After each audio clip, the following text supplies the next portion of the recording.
యేసుప్రభు వారి శ్రేష్టమైన ఘనమైన నామంలో శుభములు తెలియజేస్తా ఉంటున్నాం. 3 సంవత్సరాల సంపూర్ణ బైబిల్ పర్యటనకి ఆహ్వానిస్తా ఉంటున్నాం. కీర్తన 107 33వ వచనం నుంచి 43వ వచనం వరకు.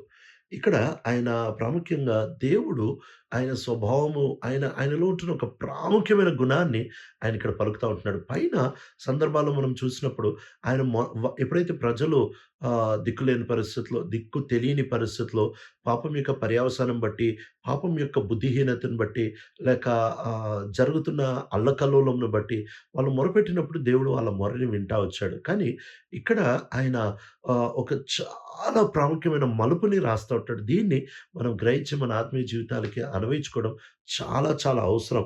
ఎప్పుడైతే 33, 34 వచనాలకొస్తామో ఆయన నదులను ఎడారులుగా చేసేసాడు. ఆయన ఉబికే నీటి బుగ్గలను ఆయన ఎండిన భూమిగా చేసేస్తా వచ్చాడు. 34వ వచనంలో ఆయన పచ్చటి సారవంతమైన భూమిని నిస్సారమైన ఉప్పు వ్యర్థ భూమిగా చేసేస్తా వచ్చాడు. వారి యొక్క పాపమును బట్టి ఆయన ఇవన్నీ చేసేస్తా వచ్చాడు అని చెప్తా ఉంటున్నాడు.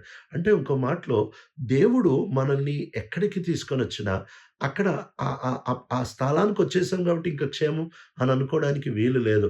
దేవుడు ఇశ్రాయేల్ ప్రజల్ని కానానికి తెచ్చినంత మాత్రం ఇంక వచ్చేసాం, ఇంక దేవుడితో పని లేదు, ఇంక అంతే పచ్చటి ప్రాంతానికొచ్చేసాం. ఎడారి ప్రాంతం నుంచి ఇప్పుడు సమృద్ధి ప్రాంతానికొచ్చేసాం, పాలు తేనెలు ప్రవహించే దేశంలోనికొచ్చేసాం అని చెప్పుకోవడానికి వీలు లేదు. ఎందుకు అనంటే దేవునితో మనం బాగలేకపోతే ఆయన ఏ ప్రాంతాన్నన్నా పాడు చేసేస్తాడు.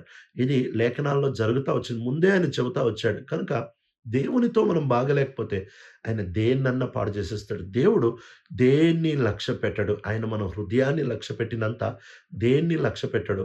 అందుకనే ఇశ్రాయేలు ప్రజలు దేవునికి దూరంగా వెళ్ళినప్పుడు ఆయన తన స్వంత తాను వారికి వాగ్దానం చేసి ఇచ్చిన సిద్ధపరిచిన అద్భుతమైన వాగ్దాన దేశాన్ని గూడా ఆయన నిర్హేతువుగా సులువుగా పాడు చేసి పెట్టేశాడు అంతే. పాడు చేసి పెట్టేశాడు అంతే. వాళ్ళని చెరలోనికి తీసుకొని వెళ్ళిపోతా వచ్చాడు. వాళ్ళు తన వారైనప్పటికీ చెరలో పంపించేశాడు. వాళ్ళు తాను కోరుకున్న దేశంలో ఉన్నప్పటికీ ఆ దేశాన్ని పాడు చేశాడు.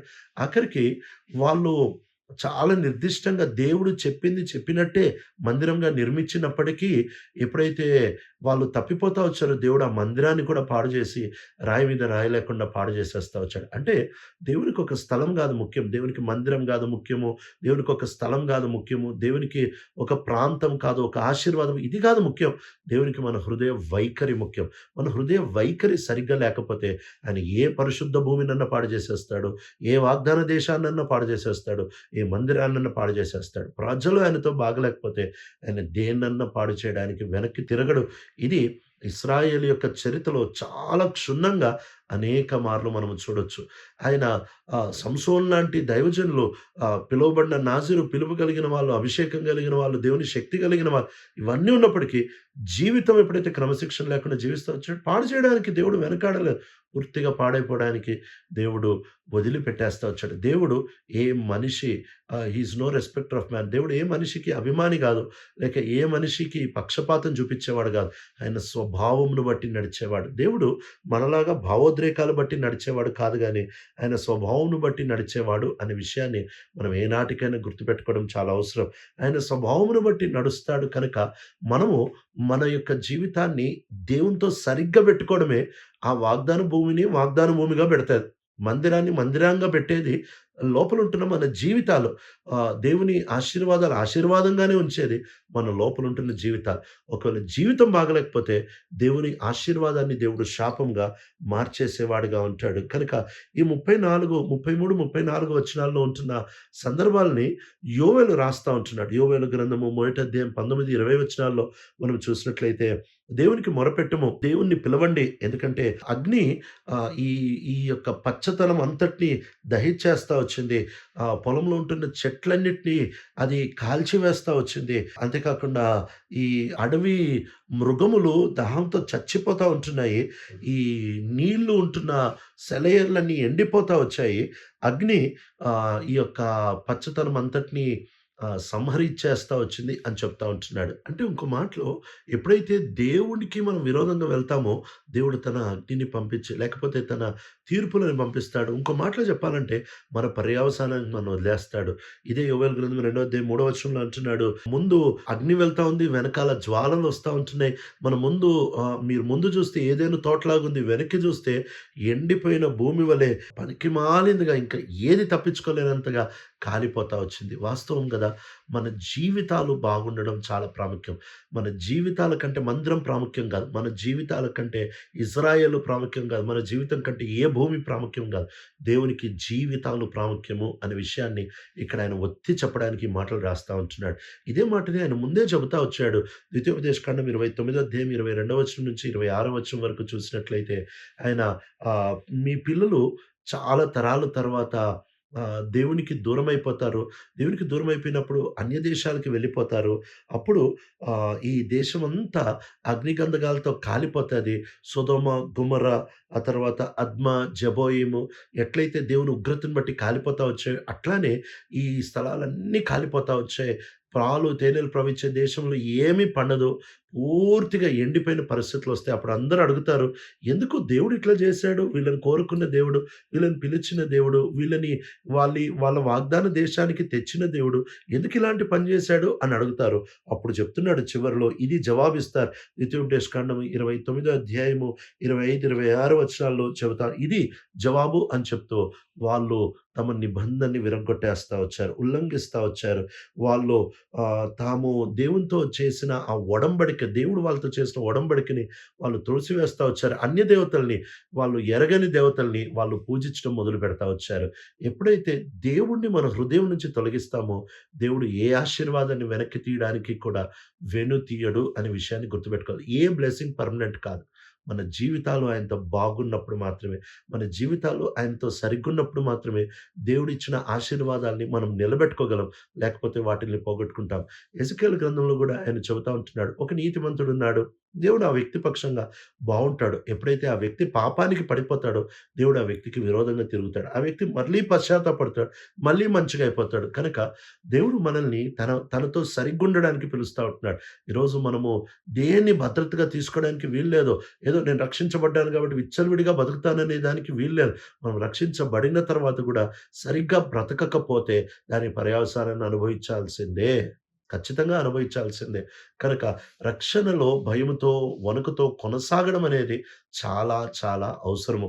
అంతేకాకుండా 35వ వచనం దగ్గరికొచ్చేటప్పటికి సడెన్‌గా పరిస్థితి అంతటిని మార్చేసి ఇప్పుడు ఇంకో చక్కటి మాట రాసేస్తా ఉంటున్నాడు.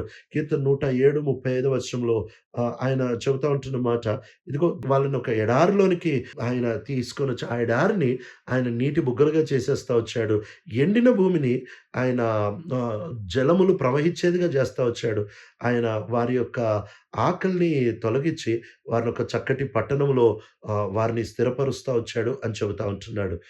ఇది యెషయా గ్రంథంలో సూచనగా రాస్తా వచ్చారు. యెషయా గ్రంథం 43వ అధ్యాయం 19, 20 వచనాల్లో చూసినట్లయితే, ఇదిగో నేడే నేనొక నూతన కార్యాన్ని చేస్తున్నా మీరు దాన్ని ఆలోచించరా? ఎడారిలో సెలయేర్లు ప్రవహింపజేస్తున్నాను. నేను ఎండిన భూమిలో నదులు ప్రవహింపజేస్తా ఉంటున్నాను. ఈ క్రూర మృగములు నన్ను ఘనపరుస్తాయి. నేను నా ప్రజలకి తాగడానికి నీళ్ళిస్తాను. ఇదే యెషయా గ్రంథము 44 అధ్యాయం 3వ వచనంలో అంటున్నాడు. నేను ఎండిన భూమిలో నీళ్లు పోస్తాను. దాహంతో ఉంటున్న నా ప్రజలకి నేను నా ఆత్మని కుమ్మరిస్తాను. ఇది కొత్త నిబంధనలో గూడా అక్షరానుసారంగా నెరవేర్చే వాగ్దానం. యేసుప్రభువారు చెప్తున్నారు. నీతి కొరకు ఆకలి దప్పులు గల వారు ధన్యులు. వారు తృప్తిపరచబడుదురు. కనుక మనము ప్రభు మీద మనసు పెట్టాలి. ప్రభు మీద నమ్మకం పెట్టి, ప్రభా ఇదిగో నన్ను ఈ పరిస్థితిలో అంటే ఇలాంటి భయంకరమైన తుఫాను లాంటి ఇలాంటి భయంకరమైన పరిస్థితిలో నుంచి నన్ను విడిపించు. ప్రభా నేను నీలో ఆనందిస్తాను అని ఎప్పుడైతే ఆయన దగ్గరకొస్తామో, ఆయన సమకూర్చేవాడుగా ఉంటాడు. ఆయన బాగు చేసేవాడుగా ఉంటాడు. నీతి కొరకు ఆకలి దప్పులు ఎప్పుడైతే కలిగి ఉంటామో, దేవుడు ఖచ్చితంగా మనల్ని తృప్తిపరిచేవాడుగా ఉంటాడు. కనుక ఆహ్, మన స్థితి ఇంకిది ఇట్లానే ఫరెవర్ ఉంటది అనేది ఏది లేదు. మనం జాగ్రత్తగా ఉన్నంత సేపు ఉంటది. అజాగ్రత్తగా ఉంటే పోగొట్టుకునే ప్రమాదంలోనే ఉంటాం. కనుకనే నిత్యము జాగ్రత్తగా ఉండడానికి ప్రయాసపడాలి. ఆ తర్వాత చివరికి నిత్యము జాగ్రత్తగా ఉండడానికి ప్రయాసపడడమే కాదు, మనము వాటి విషయంలో అప్రమత్తంగా ఉండాలి. ఏదో ఒక మూలకొచ్చేసిన ఇంక అయిపోయింది. ఇంక ఇక్కడి నుంచి ఎట్టంటే అట్ట బతకడానికి వీలు లేదు అనే విషయాన్ని చాలా ఖచ్చితంగా ధృవీకరించి ఆయన రాస్తా ఉంటున్నాడు. కనుక పాత నిబంధనలో అంతే, కొత్త నిబంధనలో అంతే. జనం బాగున్నప్పుడు దేవుడు వాళ్ళకి క్షేమం ఇచ్చాడు. వాగ్దానం నెరవేర్చాడు. మందిరానికి క్షేమం. జనం బాలేనప్పుడు ఆయన దేన్ని పట్టించుకోడు. ఆయన దేన్నన్నా తీసి పారేస్తాడు. చివరికి ఈ కీర్తన అంతటిని రాసి చివరికి 43వ వచనంలో అంటున్నాడు. కనుక జ్ఞాని ఈ మాటలన్నీ విని బుద్ధి తెచ్చుకును గాక. జ్ఞాని సరిగ్గా ప్రతిస్పందించి దేవుని యొక్క ప్రేమ కలిగిన కార్యాల్ని తలపోయును గాక అని చెప్తా ఉంటున్నాడు. అంటే ఒక ఒక వ్యక్తి దేవుని యొక్క శ్రేష్టమైన ఈ యొక్క స్వభావాన్ని తెలుసుకొని నేను బాగుంటే, నేను ఆయనను ప్రేమిస్తే, ఆయనతో బావుంటే నన్ను పెడతాడు. నేను ఆయనతో బాగలేకపోతే దాని పర్యవసానానికి ఆయన వదులుతాడు అనే స్వభావాన్ని తెలుసుకొని జ్ఞానం కలిగి ప్రవర్తించమని కీర్తనకారుడు ఈ కీర్తనని ముగిస్తా ఉంటున్నాడు. ప్రియ తండ్రి, నమ్మకమైన దేవా, జ్ఞానులంగా దేవా, నీవు ఇచ్చే ఏ ఆశీర్వాదాన్నన్నా వెనక్కి తీయడానికి నువ్వు వెనుదీయవని, మేము జాగ్రత్తగా బ్రతకడం నీకు కావాలి. నీతో బాగుండడం ఇదే అతి ప్రాముఖ్యమైనదని సత్యాల్లో మేము నిలబడ్డానికి నేర్పిస్తున్నామని యేసు ప్రభు మా రక్షకుడి నామములో అడుగుతున్నాం తండ్రి. ఆమేన్.